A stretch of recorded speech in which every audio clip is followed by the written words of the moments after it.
Hello and welcome. This is the inaugural qualifying session of Ultimate Racing 2D Formula E. How does it work? Well, we split the drivers into two groups here of 8 drivers. We've got 16 in attendance today. The top 2 drivers from each group will go through to the Super Pole session, where 4 drivers battle it out for pole position and the 3 points that come with it. Joining me today is Nuno, I hope, still. Hi. Oh, hi, Nuno. Great, okay. So, predictions for this first group of qualifying, which, for those who can't see the HUD for whatever reason, is Sexy Digger, Guetzli, I Stole These Words, Corvid, Gorlomi, Matimar, S. Juan Dawn, and Trixie. Who do you think is going to come out on top? I would say between Stolly and Corvid, I think in the top 2, very likely. Yeah, I think those are strong contenders for the top 2. If you had to look elsewhere, I mean, Sexy Digger probably. If he's done a little bit of practice with these cars, he could be a shot at that. But it really is a brutal cutoff with just the top 2 going through to the Super Pole session. On the second lap of qualifying here at the Beijing circuit, it's a tight circuit. Difficult one on 1 lap pace, do you think, Nuno? Difficult one to get consistent? Yeah, mostly because of chicanes, it's very easy to mess up those. And yeah, it's very important to know how to make those chicanes in a consistent way without going to that grass. And yeah, that's pretty much it. I think the main challenge from this track. Yeah, I'd say so. So, we are in the final lap of the qualifying session. And we still have people joining. Let's see, looking to surprise. Interesting, the pace differential. I Stole These Words has already finished his qualifying. Corvid up to second. Guetzli may be out. He is out of qualifying. We'll get the final results of Group A right here. I Stole These Words through. Corvid through. Guetzli, Sexy Digger, Gorlomi, Juan, Matti, and Trixie will go no further in this qualifying session. Is that about what we expected? Yeah, I would say, and I would say let's did pretty well here, pretty close to the top 2. Then we got the Sexy Digger, and then the rest. Matima maybe a bit too low. Hmm. I guess he still has to adapt to these tires, and yeah, that's pretty much it. After a red flag, we're back for Group B once again. The session got stopped midway through, and Goose has already driven into the pit. What is man doing? It's kind of easy to make that mistake at the beginning if you don't know the track enough. The slight permutation being that he has already driven half a qualifying session here. But, true. We'll get onto a driver. A different one. So, right, what are we expecting here then for Group 2? Well, I guess what you were seeing from the previous laps that got cancelled, I think Kraft in first, and I guess Nico Minardi. Oh, but now Pumpkin is the one leading the way. So yeah, this Ooh. is really changing things. That's a really good lap from the Norwegian driver in the Trulli team. His teammate Gorlomi was in the other group, got drafted in last minute for Monza. Well, not really last minute, there have been things more last minute than that so far today. But Monza, who was out with a connection issue, retired from his main seat, the owner driver. Struggles similar to what you would have seen from the Trulli team in real life Formula E. Let's see if this one will be more successful. Nico Minardi! Oh, and tied with Kraft. That's interesting. Kraft's still about 9/10 off his time in the previous qualifying, the crashed section, but tied with Nico Minardi. It is the top 2 that go through, so it doesn't really matter in which order, other than the grid start for the race itself, for the Super Pole. But that is interesting. We'll see as they finish this third and final lap of qualifying. Who will it be in the top 2?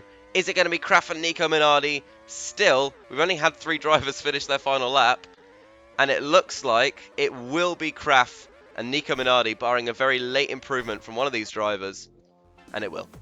Kraft ahead of Nico Minardi. Pumpkin starts on the 3rd row. Jaruni will start on the 4th row, ahead of Vinci and Mr. Bubbles, Goose and Kukumacha at the very back. Here we are then. It's Super Pole time. And we're underway for the first racing session of the Formula E season. It's 2 laps that these drivers get to decide which of them will be on pole position and take those valuable 3 points. Of course, Virgin already do have 4 points to their names, should both Kraft and I Stole These Words finish this race from the time trial section.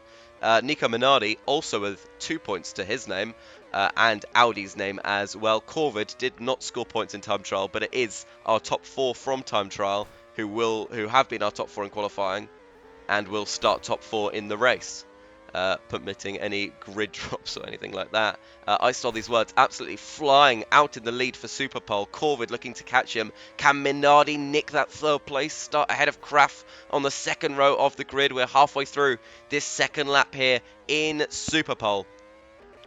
I Stole These Words absolutely running away with it, but it's closer behind 3rd, 4th. If Kraft can get a couple corners right here, he might get himself away from Minardi towards Corvid. Doesn't look like that'll happen. Corvid does close a little bit on I Stole These Words, but it's not enough. It's pole position and 3 points to Virgin, and I Stole These Words. Corvid, then Kraft, Nico Minardi. Those are your Super Pole results. Here we are then, at long last. It's the first ever Formula E Season 1 race, and we're underway here in Beijing. It's a good start from I Stole These Words. Kraft, his teammate, right behind. It's Corvid. It's a big crash in the background. Sexy Digger massively pinned against the wall. He's going to go all the way down to 15th in the penultimate position. Trixie has boldly gone for a soft tyre at the race start. Is he aware? Does he know?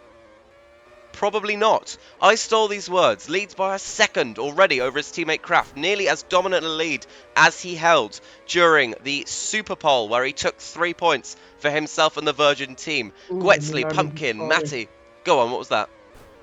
Minardi just falling quite some places. No, big crash there into the final third. Big crash there. It looked like he just got forced wide, Nico, by one of the drivers ahead. I couldn't exactly... Oh my gosh, he's been hit into the wall and he's out.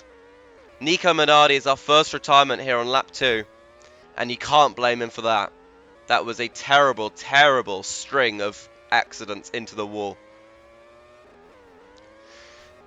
Pumpkin, right behind Gwetzley, he's had a good start. He's in 4th place at the moment. Kraft in 3rd. He's been gone past by Corvid, who must have got him just there on end of lap 1 or going on to lap 2. The front 3 somewhat closer together than they are to the sort of likes of 6th and 7th, although a little bit of field spread already taking place. We're getting some side-by-side action. It's Goose and Trixie. It's Juan Dorn trying to go through on the Canadian driver, who's going to look to get him back here. Trixie, though, hits the wall. I think his strategy might bring him to a full stop anyways, but that wall certainly did. I Stole These Words, a 2.5 seconds ahead of Corvid. He has put in fantastic laps in the early section of this race, gotten himself into a dominant lead. The front 3, front 4, front 5, all pretty spread out. Then you've got Matty and Gorlomi looking to go side by side here. Can Gorlomi squeeze an opening? He can. It's a really nice move by the Trulli car, and he does get himself up into 6th position. Good points, 8 for him, 6 for Matty. As it stands in this first race, Jeff to Jeff, from a chaotic start to the race, has already gotten himself up into 8th position. Sexy Digger and Bubbles trail him in the points positions. It's Juan Dorn. Jaruni looks like he had a slight slowdown coming out of that chicane. Goose tries to capitalise. He's not going to be close enough going through that next chicane section, though. And what's that? Yeah, Sexy Digger just made the move on Jeff to Jeff, but then on the penultimate turn, I think he crashed him into the wall there. So now Jeff to Jeff is falling down a bit. Teammates side by side, Juan Dorn and Bubbles. Jeff to Jeff in the background, looking to go for the move through turn 1, but just got slightly squeezed to the inside wall. Trixie sends it down the inside of Goose. Jaruni also there against his near compatriot. Can he squeeze a move into this bus stop section? It's a difficult place to get a move done. He can't do it. Nearly a lag crash there, but they do just about survive. They're fighting like it's the final lap, not just the 5th one, and they're still all surviving. Girouni trying to make 2 or even 3 overtake up to the inside. Goose still in there. It's a chaotic finish this lap, and that was never going to end well. Those drivers should have had better smarts to back out of that when they had the chance, because that was poor racing that led to that crash. Jeff to Jeff and Trixie side by side. The pace advantage of the Russian driver is great at the moment on that soft tyre, the only driver to be on the soft tyre. But little does he realise that he's going to have to serve a very, very long couple of pit stops in order to make those 2 mandatory hard stints happen, or else he faces a drive-through penalty converted to 40 seconds of time penalty. We have 1 car out of this race, 15 remain. Corvid in second ahead of Kraft still, and Kukumacher is our next driver out of the E-Prix here. He was only on lap 2? Interesting. Oh no, sorry, that's Minardi, I do apologise. Yes, that's right. So Kukumacher on lap 7 is out of this E-Prix. I stole these words, still leads. We'll focus on some battles further down the field. It's been a chaotic start. Nuno, your take on it so far? Yeah, amazing start there. I stole his words. He's just sort of keeping the gap compared to Corvid, but now looks like Graf is trying to close in. Also early on, I saw Pumpkin making a good move on Gletsley, and now he's up to P4 and sort of also trying to make a gap. And yeah, that's pretty much it. Trixie. Also, a really, really unfortunate start from Nico Minardi. I think he may have just retired because of that. I think that's probably right. So Trixie is the first car into the pit lane and being lapped already, it seems, by the likes of Pumpkin and Gwetzley. By the time that he emerges, he's going to have to make another stop in order to have 2 mandatory hard tyre stints. That is a tough way to learn of the quirks of the pit stops in this league. Go on. Also, Gletsy's on the back of Pumpkin right now, trying to make a recovery here. Can he manage it?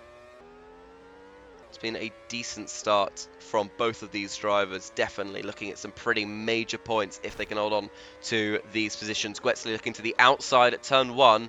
Can he squeeze a move going to turn 2? He's going to try one down the inside, takes a little bit of the grassy stuff on the inside of the corner, and so he's not going to quite be able to get past Pumpkin there. Where can he forge a move? We've got a battle going on up there. We've still got battles raging on just on the very edge of the points. It's Jeff to Jeff with Juan Dorn up the inside. Girouni will catch a little bit of flack for that as well. He just needs to wait for these 2 drivers to get into each other's way enough for Jared to be able to force an opening here. Jeff to Jeff and Jared side by side, and that's into the wall they go, and wow.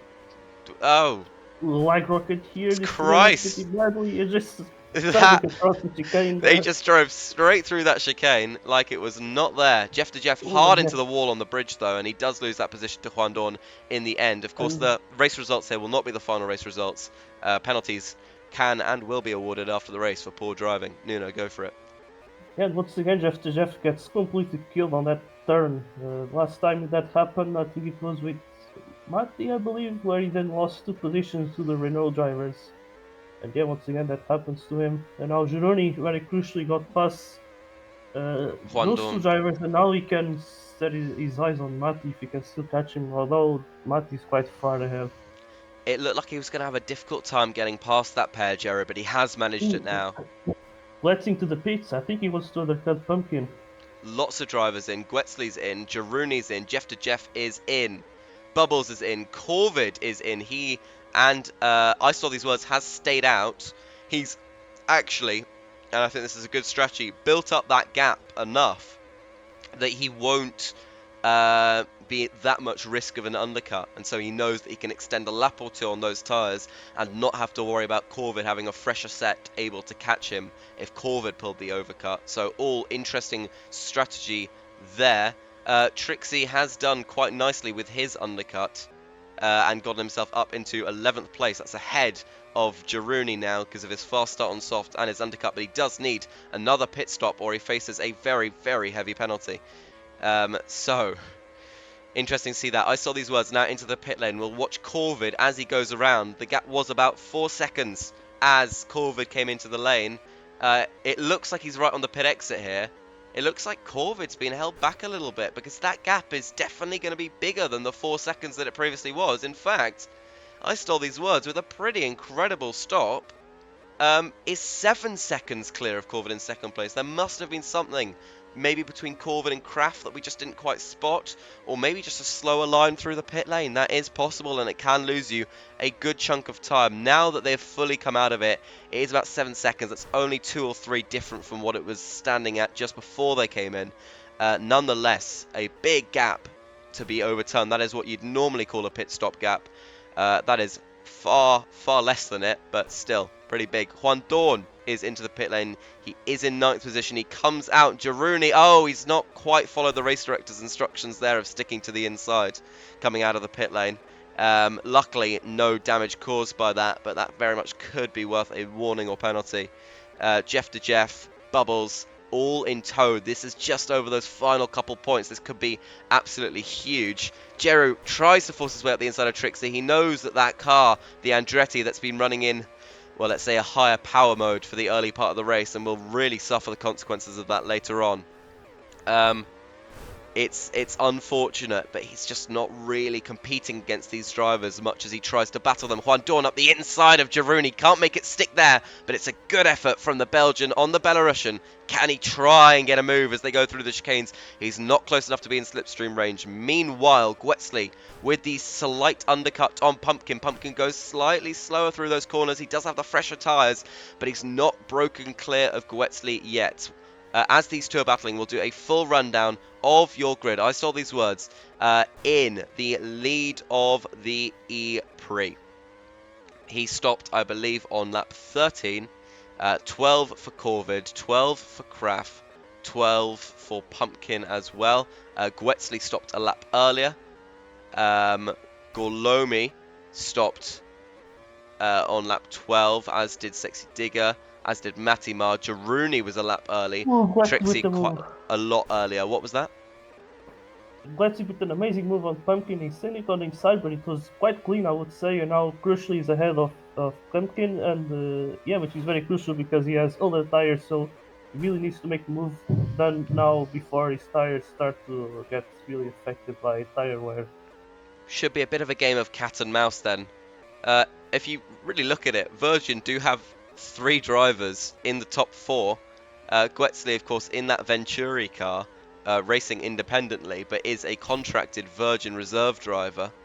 Pumpkin in 5th position is just slightly dropping back from Gwetsley. I think you're right in that Gwetsley does have that raw pace despite the tyre differential.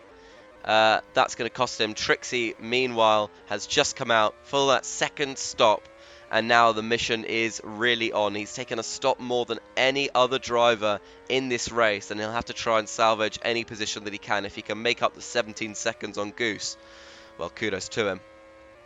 I stole these words, meanwhile, leads us on to the 20th and 5th to last lap of this race. He has driven a fantastic race. His teammate similarly, but hasn't quite managed Corvid yet. We have our 3rd retirement of the race. Sexy Digger was not pleased, maybe with a move from, would it have been Matimar?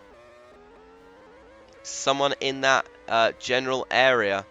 As we can see, Sexy Digger must have parked up just on that corner right there, and Jaruni goes through and into 8th place. That is our 3rd retirement in this league. I don't think we'll see Sexy Digger back, unfortunately, for some of the future rounds. Corvid, then Kraft. Pumpkin is close to Gwetsley. We thought that Gwetsley dropped him, but this is the big battle in the high points positions.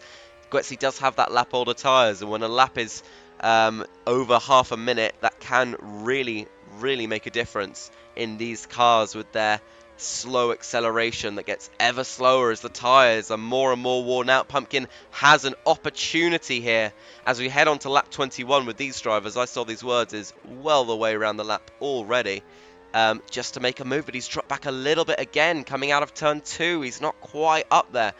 Gorlomi is a little bit too far back to perhaps profit from any scrapping that these drivers will do. Just behind him is Matty, a few seconds back. Additionally, Matty similar age tyres. Matty's teammate, Jaruni, in the Mahindra cars. 7th and 8th for them. That's a decent little haul of points. It's Bubbles getting pushed by Jeff to Jeff. Down the back straight they go. It's going to be really tight, but Jeff does force him into the wall, and then himself takes the lease out of it. Does actually move across on Juan Dawn there, and that's pretty poor conduct indeed. Squeezes him there. Goose is just off this fight. Pumpkin has been dropped by Gwetsley. Once more, it's 5th place for the for the Norwegian driver at the moment. And we've got, that is a pretty close cap. Graf is so close to Corvid, but can't seem to make any gains on that 1 second gap that's been pretty much there throughout the entire race. I think these two drivers giving it their absolute all, which is amazing to see through these very tricky, tight chicanes. They're just not hitting grass. They're taking their racing lines. They're taking them well. But nobody taking their racing lines as well as the man who has just started the final lap, nearly a full half lap ahead of any competition. And Gwetsley in 4th place, increasingly closed in on by our race leader. Final lap for these two podium runners. It's Corvin and Kraft who will indubitably be on the podium. Gwetsley doesn't look close enough to give them any trouble at the moment. Coming up through the final straight in what has been a flawless race. He has not put a foot wrong here. And he took pole position. He took time trial points. And he'll take the Beijing E-Prix. It's iced all these words. Your inaugural winner in this league. Quite a long way back, but no doubts to his performance. Corvid takes 2nd place ahead of Kraft, who will manage 3rd in a double podium for Team Virgin. Gwetsley, their reserve driver, stepping in today for an independent team, takes 4th position. A really solid result from him. And Pumpkin in the Trulli car, promoted to 1st driver after their owner driver had to stand down. 5th place, the replacement for Mr. Monza, and Monza will be delighted with this. Gorlomi takes 6th position in this race. It'll be Matimar in the Mahindra, 7th, and Jaruni no doubt will come home to take 8th place. Whether he crosses the line is maybe a different matter. We have a lot of drivers outside the top 10, now spread out enough to give us a clear result. Trixie, in the end, did start that final lap and was only a few seconds off Goose, but it was time trial pole. It was top of his group, super pole with the 3 points for pole position, and the race win with the fastest lap, having led every single lap. You cannot get a more perfect, more dominant first session, first event in Formula E. So hats off to I Stole These Words, who was our race winner by nearly 15 seconds. Fastest lap with a 33.53. Then it was Corvid ahead of Kraft, Gwetsley and Pumpkin, the Trullis 5th and 6th. 7th and 8th were the Mahindras, Matty ahead of Jaruni, Bubbles and Jeff. Potentially pending some post-race investigations. That is your top 10. Juan Dawn just a few seconds outside, was 11th place, ahead of Game on Goose and Trixie, just about 7 seconds back. He did make up 10 seconds on the Canadian in that final stint. We have our 3 retirements. Sexy Digger in the Next TV TCR, 14th place, and out for him, Kukumacher, 15th, Nico Minardi, 16th. These drivers will take no points home, having not completed their race.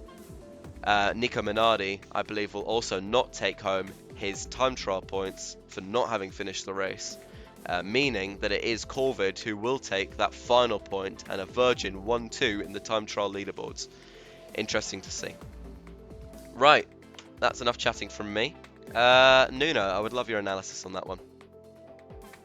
Yeah, pretty much flawless drive from I Stole These Words. Sadly, this race ended with a light rocking into the final turn, like in real life, I guess.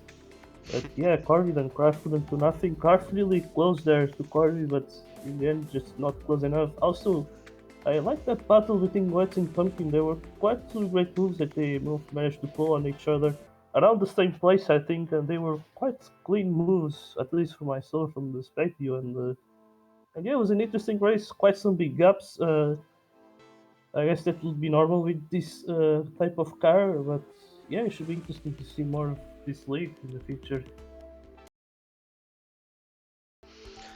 Yeah, definitely an interesting first race. You can see probably not to everyone's liking. But hopefully we will get some great interviews here. I stole these words.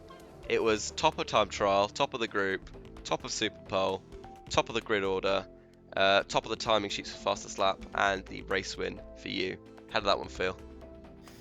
Yeah, not bad. I nearly messed up quali, to be honest. Like, really, Corvid and Gwetzley got pretty close in quali, and I really didn't nail a good lap. So, yeah, happy to get through the nervous bit, and then yeah, after that it was all right. First stint was a bit. I kept making a few mistakes, so Corvid was sort of right on my tail until sort of the end of the stint, but yeah, after that, I kind of wanted to stay out and make sure that I wasn't going to get caught in any like back markers who were going to stay out an extra lap or something like that. So I just wanted to avoid any of that possible chaos from pitting the long pit lane. So yeah, other than that, it was solid. And then once I had the gap, you can relax into the race and you're not sort of so focused on the battle behind. You're just kind of driving, well, TT, I guess. So which is generally what I'm quite good at. So yeah, so solid drive, solid result, good result for team, first and third. So yeah, good race. Yeah, looks an excellent result for the Virgin team. We'll get to your teammate Kraft in just a second, but first, Corvid, it was P2. You had Kraft pretty much exactly a second behind you for that entire race, but you prevailed in second place. Great drive. Yeah, I can't be too fussed about that. I was very nervous because I only put it. I was scared with the quali, and I almost missed out on Super Pole if it wasn't for my last lap. But after that, it was alright. Starting in second helped a lot, and then I had a bit of trouble at the start, but I got past it, and then I was able to manage the gap fairly well. But with the issue was I was just not fast enough, really. Like, I had most of Isto's pace for like a good chunk of the first stint, but after that everything fell away and it was rapidly getting caught up by Kraft at the end there, which wasn't helpful at all. But it kept my mind firmly on the track. I was able to not do too much mistakes in the second stint, despite the gap growing to Isto. But yeah, pleased with second. In terms of the strategy, when the gap was about 4 seconds or so going into the pit stop phase, do you think it would have been worth going for a bigger undercut, or are you happy with what you went and that it covered off Kraft? I made a pretty bad mistake on my outlap. Actually, it really gave Kraft like several seconds on me, and it made the gap to Isto really balloon out. So that, I think, is what actually happened, as opposed to any trouble in the pit lane. I see. I was wondering if it was a slightly slow stop from the Andretti team, but looks all alright then. And we'll go finally in our top 3 finishers to Kraft. Kraft, sort of pretty much mirror interview, but you were just 1 second off Corvid for that entire race. You didn't quite get him in the end. Frustrating, or are you pleased with your drive? Pretty pleased. I think I would have still been in third, after battles with Corvette. Overtaking was really hard in the track. I'm happy with third, I feel like I made a couple too many mistakes. Yeah, that was actually a boring race. Well, I was alone for like pretty much for like every lap.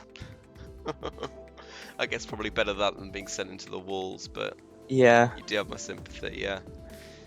Good result for Virgin, though. I mean, you're looking to get a stranglehold on the constructors as it is. Well boding for the season? Yeah. Yeah. Yeah. Might as well polish out the top 5. If we can have both of you on mute, Gwetzley and Pumpkin, just describe that battle to us, because that looked like a really intense bit of racing. Gwetzley, you go first. It was quite intense because the track is really hard and you couldn't really overtake, so you had to. I really was lucky with Pumpkin having a bit of an issue in the exit of that chicane, and so I could go past him. So it was pretty lucky, but it was really nice driving here. Yeah. And Pumpkin, your view on it? Were you just not able to quite catch him despite the fresher tyre? Yeah, I just had too many mistakes. Just cutting the grass, you know. And just lost the slip, lost the pace. Couldn't really catch. But Wesley has much more pace than me anyway, so it was a great battle at the start. But the first stint, after the pit stop, went like good for 2 laps and then just shit.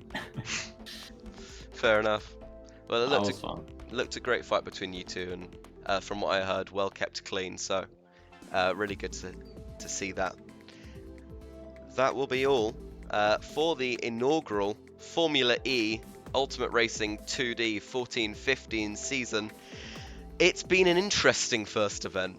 We've got a lot of winners and a lot of people who are wishing they'd never signed up for this league in the first place, but that is somewhat always going to be the way with Formula E. You never know quite what you're going to get.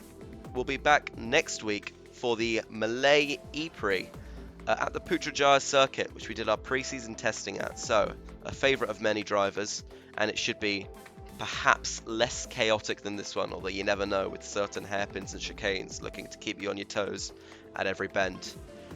Still, that's all for now. Thanks very much for watching. We'll see you next time. Until then, bye bye.